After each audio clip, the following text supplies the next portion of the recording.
Presidente Lula tem uma reunião hoje com o ministro do Desenvolvimento Social, Wellington Dias. Detalhe, hein? Esse encontro pode render a criação de uma 39ª pasta no governo. O desenvolvimento social já era cobiçado pelo Progressistas, partido do presidente da Câmara, Arthur Lira. Mas o nome do ministro Wellington Dias tem mais força nesse momento. Lula busca mais espaço na esplanada para encaixar novos aliados dos partidos do Centrão, o PP e o Republicanos, ao mesmo tempo em que não quer tirar espaço dos aliados. Até o momento, apenas uma troca foi concretizada no Ministério do Turismo. Saiu Daniela Carneiro e entrou Celso Sabino. Senhores, como é que vocês estão vendo essa reforma ministerial que, se eu não me engano, já foi adiada 2 vezes, né? Exato. Era para ser segunda, não rolou, era para ser hoje, não rolou, jogaram para sexta, maninho. O que a gente pode esperar? A gente pode esperar muitos cargos, muito dinheiro rolando e pouca discussão de país, que é o que mais preocupa aqueles que desejam uma perspectiva de futuro. A gente viu Lula ser eleito sem apresentar um programa de governo e agora o vê negociando espaços no governo sem negociar a agenda. É isso que gera, por exemplo, depois os contratempos onde ministros começam a trazer ideias que não têm a aprovação do próprio presidente, depois ele tem que dar bronca, como deu no ministro Márcio França, porque fica trazendo ideias, dado que no momento de composição de sua própria coalizão, não há substância de programa de governo. Isso é um escândalo e aumenta o custo da composição política, porque a coalizão, a construção de alianças faz parte da democracia. Só que, quando ela é vazia de conteúdo programático e ocorre apenas com base em cargos, interesses eleitorais e dinheiro público, o custo dela para o cidadão pagador de imposto aumenta. Agora, olha só, ontem, para trazer informação para vocês que nos assistem e nos ouvem aqui na programação da Jovem Pan, ontem o presidente Lula falou da criação do Ministério da Pequena e Média Empresa. Só para vocês entenderem o que pode estar rolando, hoje às 9 horas da manhã teve uma reunião do Lula com o ministro Wellington Dias e também com o ministro Alexandre Padilha para definir exatamente esse desmembramento do Ministério de Wellington Dias. O foco do PT hoje é de fazer com que o Bolsa Família seja preservado com o petista, dando aí outras migalhas dentro do Ministério para o Centrão. A dança das cadeiras pode ser feita da seguinte maneira, maninho, só para vocês entenderem. O Fufuca pega um ministério desmembrado do Wellington Dias, o Silvio Costa vai para os portos e aeroportos no lugar do Márcio França, o Márcio França iria para esse novo Ministério das Pequenas e Médias Empresas e a Caixa Econômica Federal seria entregue para o presidente da Câmara dos Deputados, o deputado Arthur Lira. Lembrando que só a Caixa Econômica Federal tem 12 vice-presidências. O que está rolando nos bastidores é que a Caixa vai ser entregue na sua totalidade à negociação política e 3 partidos políticos podem indicar esses vice-presidentes: União Brasil, PP e Republicanos. Eu acho que vale questionar. Ou seja, a entrada oficial do Acho que vale questionar essa quantidade de ministérios. Eu acho que vale. Só aumenta o gasto e a gente não tem um retorno, né? Agora, vamos lá, né, gente? Eu vou discordar um pouco aqui do meu amigo Mano, porque aquele núcleo duro, aquilo que é, de fato, programa do governo Lula, que é justamente as pautas assistencialistas e sociais, ele vai manter com ele, inclusive o Bolsa Família, tá? Então ele tem sim um programa de governo e aquilo que ele considera essencial para o governo dele, ele vai manter sobre a batuta dele. Agora, eu acho que a gente tem que começar a cobrar de novo, gente. É de Arthur Lira. Vale lembrar que a Caixa Econômica, a gente estava aplaudindo no início do ano, porque a Caixa Econômica colocou na presidência uma mulher, e uma mulher de carreira, né? Não é uma pessoa que foi indicada por nenhum partido. Mas a indicada, só uma correção, a indicada de Arthur Lira é Margarete Coelho, que também é uma mulher. Ou seja, nós não mas não é de carreira, né? E assim, não veio na carreira da Caixa. A gente aplaudiu essa iniciativa porque você valorizou. A primeira mulher, né? Exatamente, a primeira mulher presidente e que tinha uma carreira dentro da Caixa, né? Conhecia bastante do negócio da Caixa Econômica, né? Então, assim, é lamentável que em 8 meses a gente já troque a presidência, né? A gente está falando de um banco. Trocar a presidência não é que nem a gente troca de roupa, é muito sério.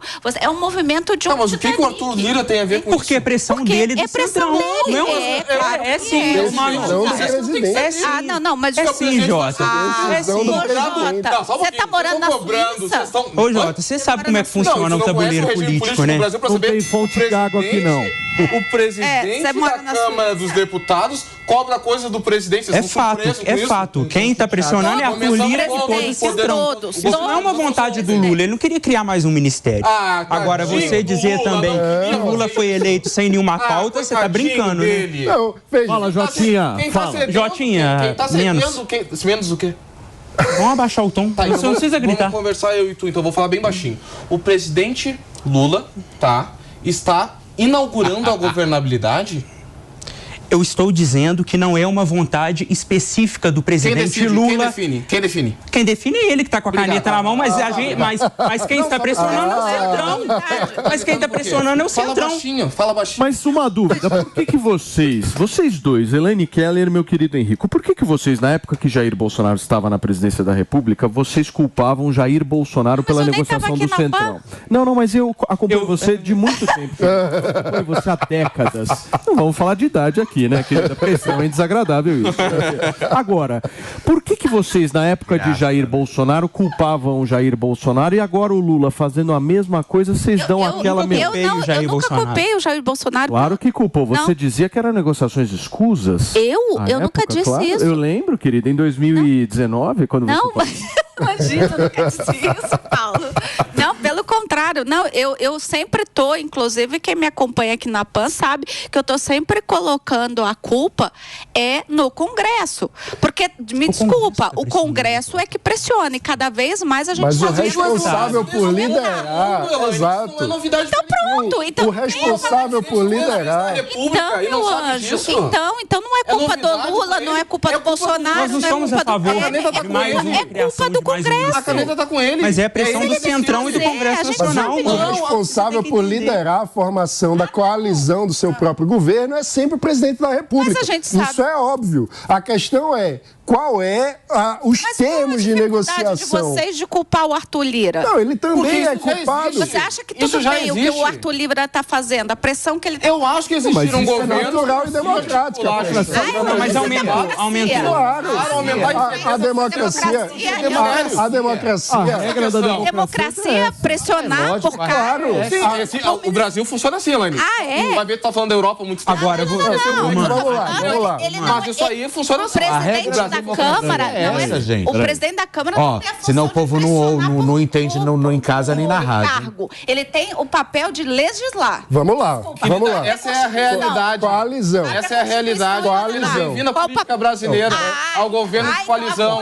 Isso existe. Agora você falou do tabuleiro político. Exatamente. Vamos a pouquinho, senão o povo em casa não entende, na rádio também não. Mas eu tava bom. Tava bom. Pode continuar. Democracia básica, funcionamento da divisão dos poderes. O executivo é eleito representando a vontade majoritária. O Congresso representa a pluralidade da sociedade. Para governar num sistema multipartidário como o brasileiro, nós temos o regime do presidencialismo de coalizão. Logo, o presidente, para governar, precisa montar uma coalizão. É culpa do Lula? É o próprio sistema político. A responsabilidade, veja só. E o ponto o próprio sistema político que você deu a resposta. Lula quis ser presidente nesse sistema. Não foi em Marte. Não dá para reclamar agora. Foi aqui. Então, ele tem a responsabilidade de liderar a formação da coalizão. Jotinha, o ponto faz a pergunta. Eu quero precisa do Congresso. Peraí.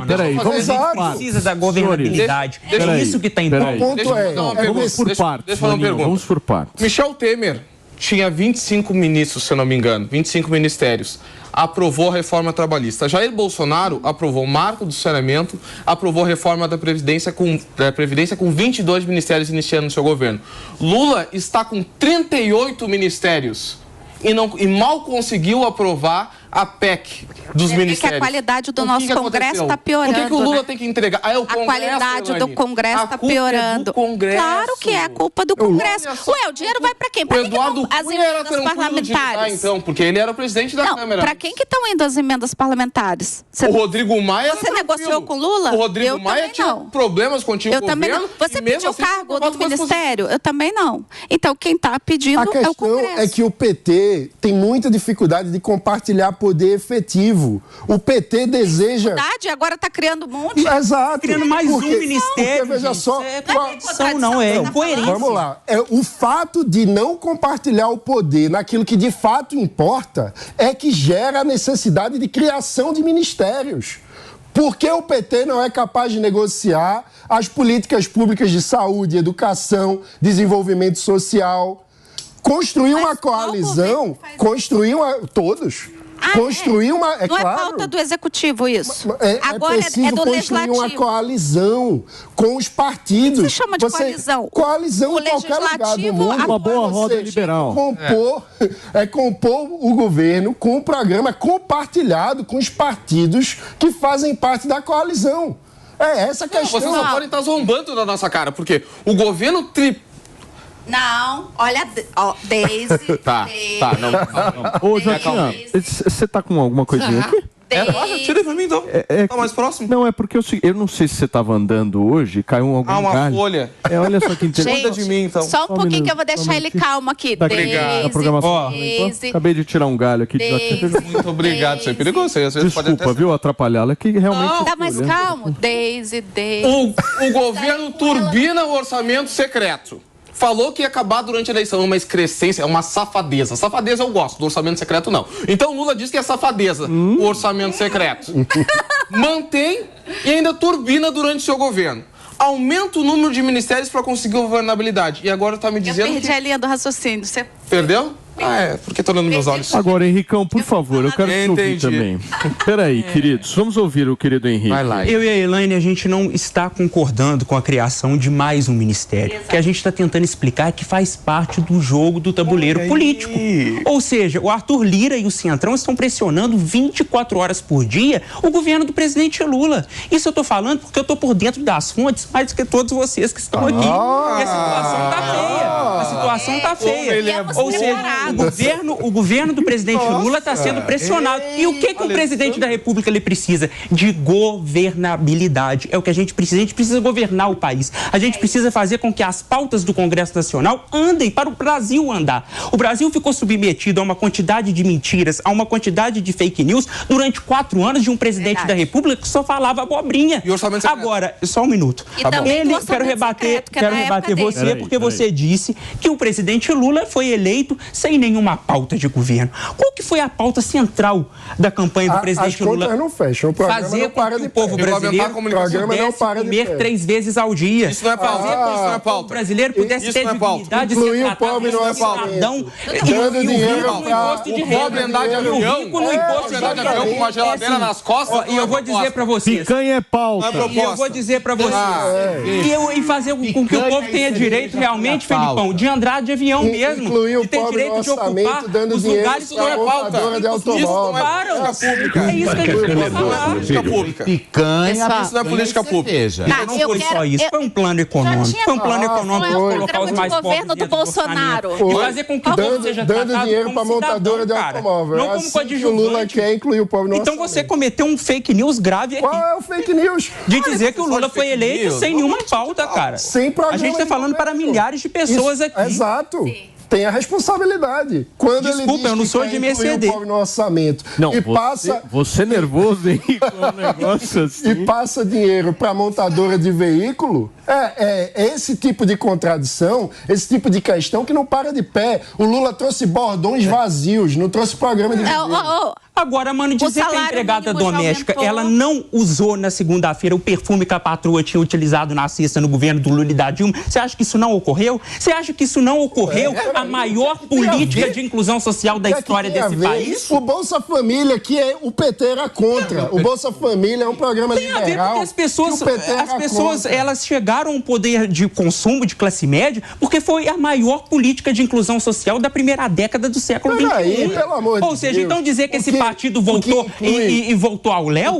Não, o Lula tem uma pauta, gente. Uma pauta de reconstruir o Brasil que foi destruído pelo Bolsonaro e por aqueles que deram golpe na presidenta Dilma Rousseff em 2016. Já virou golpe. Olha o golpe, virou golpe. Já virou golpe. Opa! Começo do governo não tinha golpe, tinha respeito às instituições, ao Congresso, agora já é golpe. Quem não respeitou as instituições, foi Jair Bolsonaro, que criou uma crise institucional. Também não venha pra cima de mim com o Bolsonaro, não. Tá ficando nervoso, não se preocupa, hein? Não, eu tô muito bem, eu não tô nervoso, não. Até desculpa por ter se cedido.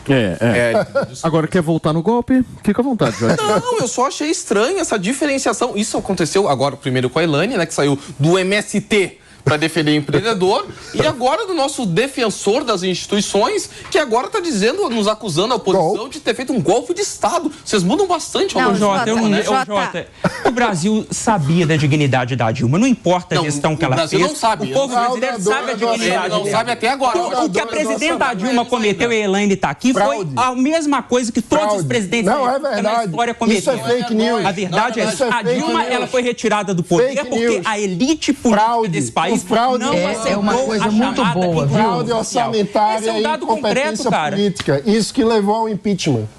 Ó, por favor, Elaine, para fechar, querida. Foi golpe ou não foi, Elaine? Conclui aí. Não, eu só queria me justificar aqui pro JJ. Tudo, né? Ela é. Ela é elegante.